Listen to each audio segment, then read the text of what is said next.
Welcome to the Adventure Lounge.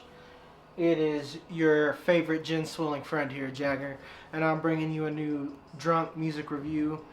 I'm going to go through several different things today. So the albums I'm going to talk about are going to be a little condensed compared to what the depth I normally get into. First, I'm currently listening to the latest song by a local underground rapper named 3Time, and I'll have a link to this song down in the bottom. This is a user or a viewer suggestion by Master John. I listened to a couple of tracks by him, including this one, to give a good vibe of kind of what he sounds like. It's a little bit like, I'd say, Ray Shrimmer, and like Sway Lee with a deeper voice. Not my usual, especially if I'm like chilling in the car at the gym. Not my usual listen. Depending on what kind of song of his would be a gym song, but definitely a club style song. Thanks, Master John. Give more song suggestions. Definitely, listeners, comment those down at the bottom, and I'll pick one and talk about it on the show. And as always, I'll move on to the next one, which is track Zack Stack. And this normally he actually gives me a song that I haven't heard and adds that to the first one for me to talk about. But he happened to pick a song by Aminé, and I was gonna listen to that album anyway, so I went through and picked a different song. Surprisingly, because I use track Zack to kind of put out, especially now that we're picking up more steam with underground music, a lot of different obscure shit that people haven't listened to. But surprisingly, I picked this song just because I liked it and want to talk about it, and it's Drom's new song, Best Hugs. And really, this plays out like an early 90s R&B song, but the content is straight up 2018. And I love, surprisingly for me, liking very meaty content, that I liked Drom's single so much. I guess because all his music just kind of slaps. You know, like I always feel like I groove to it. And on Gorilla's, not this newest album, but their album before that, Humans. And Dromeda on there, Drom helped with the hook on it, and everything he kind of does, I tend to like. So that's why I picked this one. Definitely give this song a try. The video's actually out. I'll have a link to that at the bottom as well, so give that a check. And as always, track Zack Stack will be down there as well. Next, we're moving on to a little bit of indie rock. I know that I hit you with some hip hop, then straight into drum. Now we're moving to Interpol's album, which is Marauders, and quote me if I'm wrong, but I believe this is one of their first albums since like 2014. So it's been highly anticipated, and initially with this album, I was pretty hyped on it, and I was excited to especially get some new indie rock, because we got Interpol's new album. Before that, we got Death Cab for Cutie's album, and I'm going to get to that one as well. And Interpol, I wasn't a huge fan. I listened to a lot of them, the big songs, and if you don't know much about them, I'd say their sound reminds me a little bit of Kings of Leon. And to me, Interpol is what Kings of Leon really wanted to be. A little bit of Kings of Leon and a little bit of the Black Keys without any blues. I guess it's a little bit some of the vocalistic style that Paul Banks uses, and especially them being a three-piece, a lot of their production and style that they use is a lot like Black Keys, which is a two-piece. But they're especially in that early 2000s, or I guess like 2000s in general, the New York indie wave that came through, like the Strokes. But anyway, back to the album. I was really happy to get some new content, and honestly, I found this album to be a little underwhelming compared to the rest of their content. Their first song, The Rover, was definitely fun, and it's really a driving song. When I say driving, it's just a beat, like a motor beat that really pushes you. It's definitely a song like I would run to or work out to, depending on what you like. And later on, I think my favorite song on the album is the Mountain Child. And as I got further down this album, and Mountain Child, I believe, is like a little bit, almost smack dab in the middle of it. I noticed that they had the same problem that the Arctic Monkeys kind of had with Tranquility Base Hotel and Casino, where they kind of have one sound and they hammer away at it through the rest of the album. To me, this really kind of felt like it felt like Paul Banks got like a brand new pedal, a sustain pedal, and like he's the only guitar player I know that would only use a sustain pedal through the entire album. I know any guitar player I've ever worked with, listened to, saw, they have like a massive pedal board, and he kind of uses that same sound throughout the whole album. And even before that, my biggest complaint was a little bit how this album was produced. And a lot of it is it was hard for me to really pick out the vocals, and it kind of whined and hummed over the rest of the musical composition. And like I had to go on Genius and like really look into the lyrics to go along with it. At first, I thought it was just because I wasn't using my regular headphones. And I mean, granted, I don't use great ones, like I don't use like Sony's to begin with, but I was using some like piece of shit $15 headphones, you know, and I normally got some wireless ones that I use back there. But I thought, I was like, man, maybe it's these headphones. So I quit listening to it because I especially if it's something that's like a headphones or technical issue, I don't like that to ruin my first opinion. And especially on albums, first opinion can be almost everything. Granted, as I've listened to music and gotten to reviewing music, I've gotten a little bit more mature at picking and choosing how I listen to music.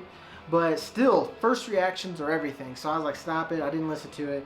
Then I got my regular headphones back. Same problem. And this is just a really loud album. And I know I read a little bit of the comments of what the band has said, and they wanted to go back to like playing rock music. And I guess they took that in almost the wrong direction to where they hammered away at the sound. It's not that it's bad, but it's kind of one of those albums where if you heard in one song, you heard them all. I don't know. Now, definitely tell me what you think. Later on in the album, we get, I believe it probably matters. And this is the most differential song in the album. This is the one that sticks out the most to me. And what's crazy, I say Mountain Child is my favorite. I guess it's my favorite one out of that one particular style that they use in this album. But it probably matters. Definitely felt different. I have a slower intro throughout, and I guess who I have to compliment the most is the drummer Sam Fogarino. And here he's to me, especially as an indie drummer, it's hard for them to find a happy balance. And drumming in a metal, we don't really care that much. More the better. He does a really good job at always doing the right amount. And I guess that's a very specific thing for me to talk about and point out. But in rock, drums always stick out the most to me. And he does a really good job at doing just enough without doing too little. Kind of like the Strokes. Like I always say, I wish the Strokes and the Arctic Monkeys had a baby, because like the Arctic Monkeys are a great drummer, but Alex Turner is a better vocalist than he is guitar player. And then the Strokes have great, like phenomenal guitarists, especially for their genre. But to me, and I know that like some would argue of what's needed in rock, but they don't have the greatest drummer to me. So if they came together and made a super band, it'd be fucking fantastic. Overall, especially for like an Interpol album, this was extremely underwhelming to me. I gotta give it like a C+.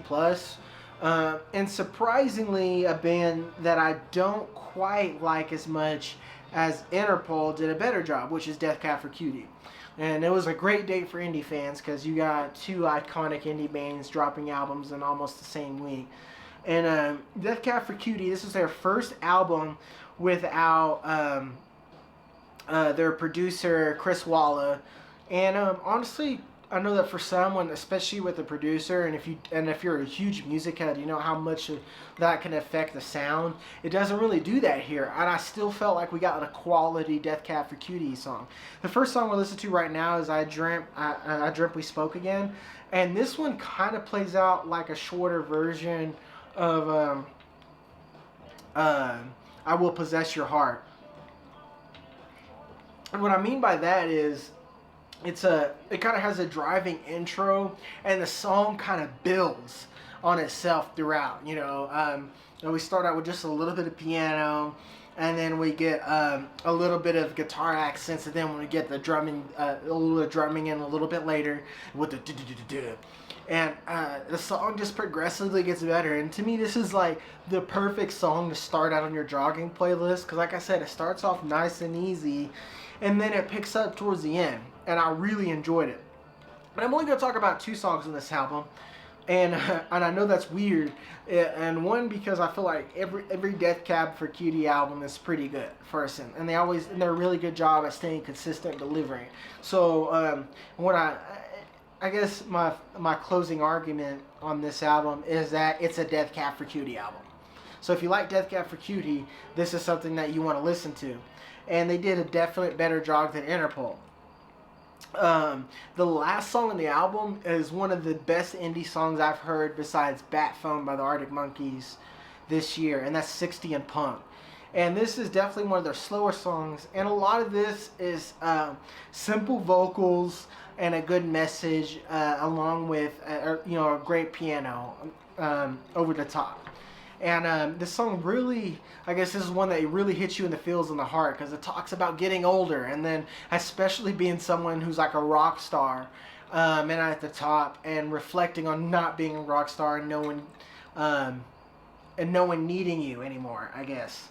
And I know I'm only, I guess, I'm only 26 years old, but I feel older and older every day, so it kind of hit me, and I guess it's more that I'm transitioning to a different stage of my life, but I felt this song the most, and this is the one I find myself listening to over and over again and making steady rotation, and especially when I'm in an indie rock mood.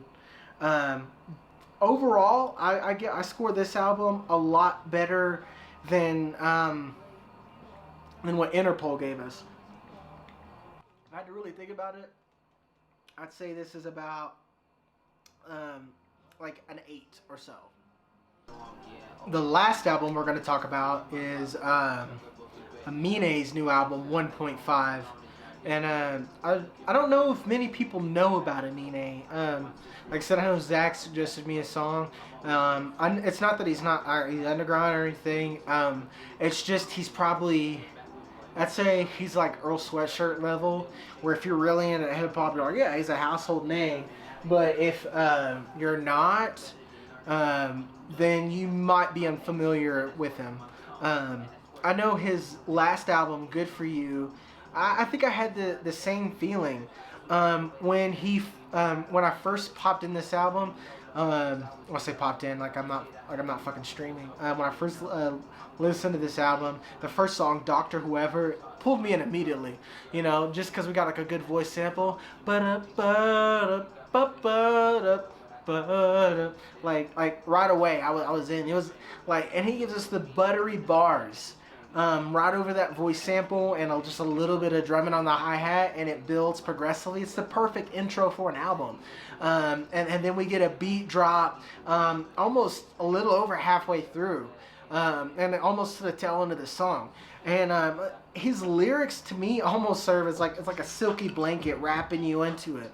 And right away, he's always been, I would say, I hate to use the word sensitive, he's always been a rapper who never shied away about talking about his feelings, but this one is almost more introspective even than Good For You is. I guess is. Anyway, he starts out, with interludes and cuts in there, like literally it's like, bitch, you sat on your motherfucking b-day, and he just talks about dealing with depression, and of course, like most rappers, the changing in their life when it comes to them being someone who's unknown and then getting in more limelight. After this, we get to another song called Hiccup, and what he does differently from on this album than he does with his last one is I'd say he flexed on his last one, but I'd say he has more mainstream styles that are good. And to me, this particular album, he showed how versatile he is. And this is a very bold statement. I think that Logic, Kendrick Lamar, and Aminé are three of the most versatile rappers in the game. And that means any particular style, they can put something on and have their own creative spin without specifically flow biting or anything like that. And he really displayed that on this album. And though a lot of his style choices aren't mine as far as taste, definitely in skill, and as far as making a good artful project, he does a great job on here. And to me, more people need to listen to Aminé. And that's a lot of the reason why I took more time to speak on this album than Interpol and Death Cab for Cutie. Because as far as rock goes, and I'm going to have another video specifically on metal, on kind of how rock has progressed over the years. But as far as indie rock, Interpol has their fans that they're going to have, and Death Cab for Cutie has going to have their fans that they're going to have. And with the exception of Interpol, I feel like Death Cab for Cutie pleases their fan base album after album. But with rock, with rap, right now, because it's become the most popular genre of music, it's heavily saturated with garbage. And I mean, it's straight trash. So even even now, that's why I'm definitely trying to get a variety of more underground artists, and then I want to talk about things rappers like Amine. After that, we get into Dapper Dan, and I found a word, I guess, or phrase that I feel like I can grade this album. It's not any number, anything I've done before, and specifically this song. It's a good flex song, and I'm fresh in the flesh. Like this is any song you want to get ready to go out and then go out on the town with confidence, male or female. This is the fucking song you bump.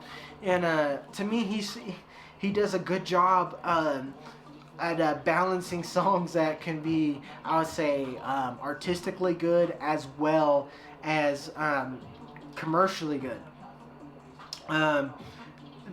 Back to the word of what I can describe this album is it gave me IHM, which is just involuntary head movements. Like almost every song I was listening to, I just wanted to butt my head to it and just nod to it and groove to it. And that's really what he gave us in an album.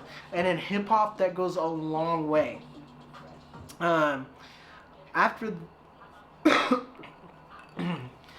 Dapper Dan, I need to Shut the Fuck Up too. And this song isn't bad. This one is where I say he puts where I showed his versatility. Is I never saw him do heard him do a really grimy, simplistic beat. To me, this is kind of some shit I would expect out of Vince Staples.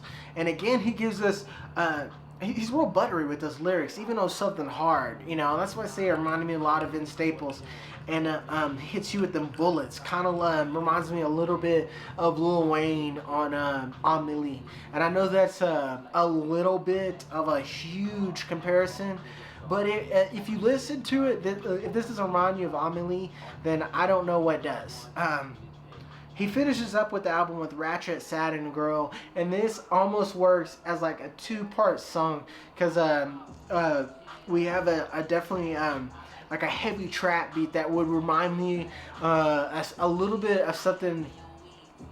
What would this remind me of?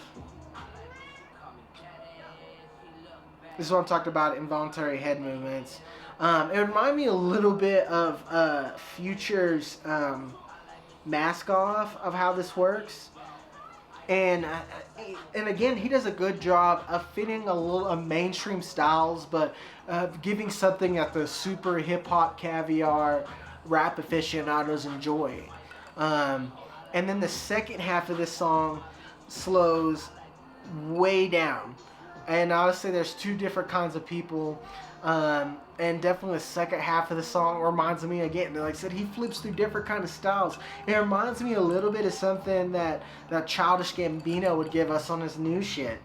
And overall, I felt like this was a really good rap album where we got to learn a little bit about the art, a little bit more about the artist, and then give a little something for us to get ratchet to. Literally with Ratchet Satin Girl. Overall, we got 3 solid albums. Interpol, I know I feel like I harped on it a little bit and gave it kind of a low grade, with the C. It's not that it's bad, it's just the same sound repeatedly. Death Cab for Cutie gives us their usual. And even though they lost Chris Walla, we still get the same quality of the album. And 60 and Punk is definitely a song you need to listen to. And then Aminé gives us a quality, almost what I like to call indie hip-hop album. Tell me what you think. My name's Jagger. Comment below. Again, any music that you want to suggest or hear me talk about, put it below. I mean, any music. I'll go any means to get good music. Listen to Track Zack Stack, and thank you again, Master John, for pointing me towards 3 time. And I'll see you next week. I like my hoes ratchet, I like my bitch bad.